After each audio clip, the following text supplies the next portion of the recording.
Vamos dar continuação ao nosso estudo a respeito do ataque da minoria.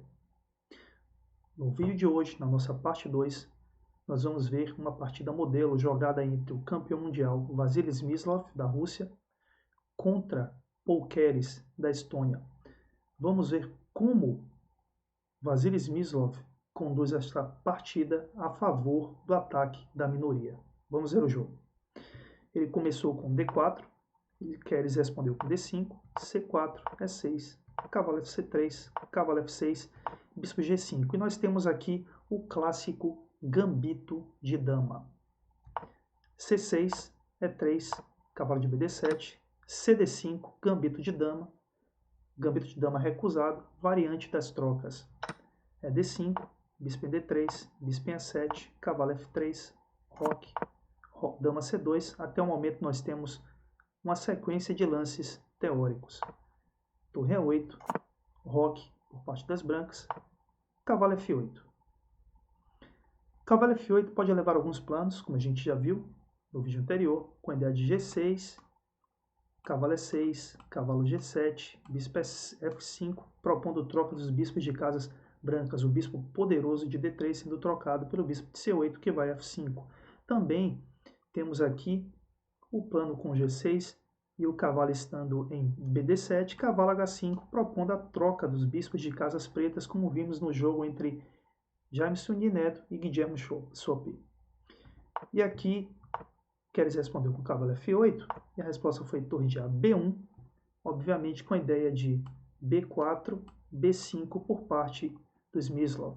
E Keres não respondeu com G6, respondeu com outra possibilidade teórica, cavalo G6. B4 foi executado por Smyslov e nesta posição Paul Keres optou pelo lance bispo D6, abdicando da resposta, considerada uma boa resposta para as pretas, o avanço do peão de A7 para A6, bispo em D6, e nesta posição ele acabou permitindo que o Smyslov já desse imediatamente início ao ataque com seu peão de B4, então Smyslov respondeu com B5. Aqui, Keres respondeu com bispo em D7, Smyslov seguiu com B captura C6, e aqui todos nós, digamos que teríamos como opção, digamos a mais indicada de captura, B captura C6 dentro dessa posição, que nos traria a posição que já foi estudada na parte 1 do nosso estudo, onde temos um peão em C6 atrasado e uma debilidade também em A7, um peão isolado. Mas aqui Paul Keres optou por bispo captura C6 na posição. Acabou transformando o seu bispo que estava em D7 num peão. E, obviamente, Vasily Smyslov procurou tomar logo a iniciativa e também atacar imediatamente as debilidades que surgiram na posição. Quais são elas? Ou a principal no momento, o peão isolado em D5. E, obviamente, o bispo em C6 também passa a ser uma fraqueza. Dama B3 foi a resposta do Smyslov, já iniciando a pressão com dama e cavalo contra D5, e também guardando dentro dessa possibilidade, dentro da posição, a ideia de bispo captura F6, enfraquecendo o centro. Obviamente, Keres foi forçado a jogar bispo E7. Observem que ele acabou perdendo tempo. Ele primeiro jogou com o bispo em D6 e acabou retornando a E7 na partida. E agora, prestem atenção à manobra escolhida por Vasily Smyslov, um lance posicional muito interessante na partida, bispo captura F6. Ele procurou eliminar nesta posição o cavalo de F6, que poderia alcançar a casa E4 durante a partida, que ajudaria bastante na luta por parte das pretas. Se concedeu o par de bispos momentaneamente, mas em troca de um super cavalo na posição, bispo capturou F6. E observem futuramente que este bispo que está em F6 levará bastante tempo para participar do jogo de maneira ativa. Aqui, mais um outro lance interessante por parte do Smyslov, um lance posicional que já teve início com a captura do cavalo em F6, que é o lance bispo em B5. Ele quer justamente propor a troca dos bispos de casas brancas e provocar a captura do peão de B7 em C6, levando à posição clássica de fraqueza na ala da dama, que já foi vista no nosso vídeo anterior. Aqui a resposta foi dama D6, e pacientemente Smyslov jogou torre de F, C1, não capturando o bispo. Obviamente o jogador de pretas, Keres, não vai capturar B5, pois deixará a situação seguinte: após bispo captura B5, dama captura B5, ataque sobre D5 e ataque sobre B7. A resposta aqui do Keres após torre de F1 foi H5. Percebendo os problemas na ala da dama, Keres tratou de iniciar seu contrajogo na ala do rei. Cavalo E2, lance muito interessante, que permite a ação da torre sobre C6 junto com o bispo e também prepara o cavalo para uma possível defesa da ala do rei. H4 jogado, com ideia de H3, e observem que Smyslov não se preocupa com a manobra possível H3, que seria um sacrifício de peão, tentando provocar debilidades no roque de Smyslov.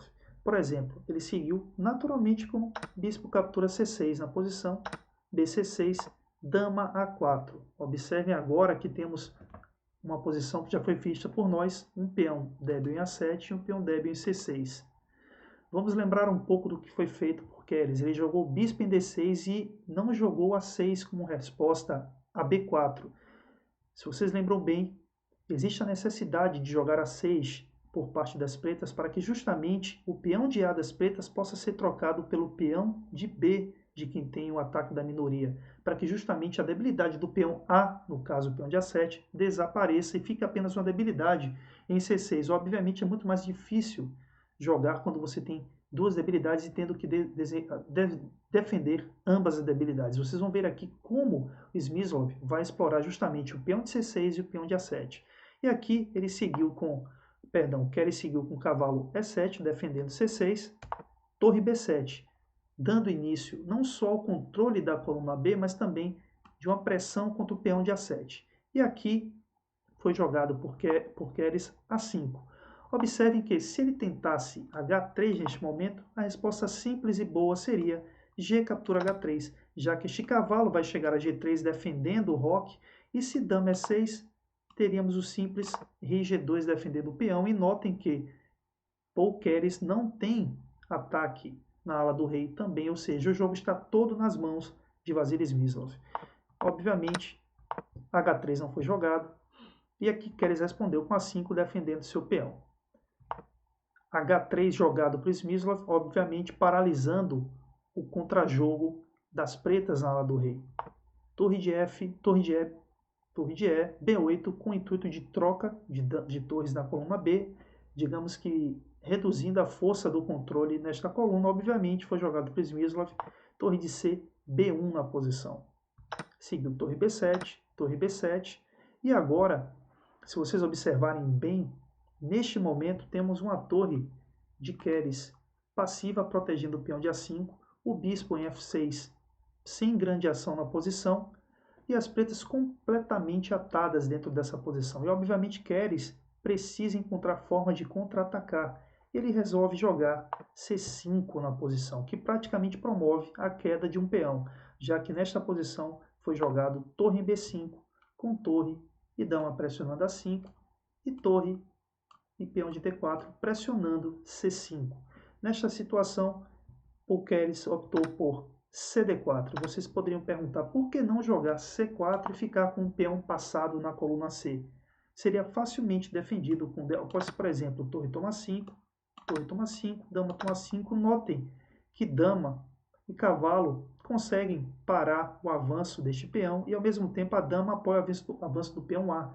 Então, Paul Keres não optou por essa posição e acabou jogando nesta variante, após torre B5, CD4, e temos a resposta cavalo D4, e agora a ativação da sua torre em C8, pois a ideia de CD4 permite a abertura da coluna C. Com C4 teríamos não só a coluna C que estaria fechada, mas teríamos também a diagonal do bispo que estaria fechada. Observe que ele melhorou a situação dele, pois agora temos uma coluna uma diagonal onde o bispo vai conseguir agir melhor, e a torre terá uma coluna também onde poderá tentar encontrar contra-jogo. Mas neste momento a ameaça é torre C1, cheque, que será neutralizada com cavalo na casa B3. Observe que cavalo na casa B3 protegeu C1 e permitiu torre-dama, mantendo pressão sobre A5, e também liberou a horizontal a quarta horizontal para a dama, pressionando o peão de H4 junto com o cavalo. O peão tem apenas a defesa do bispo de F6.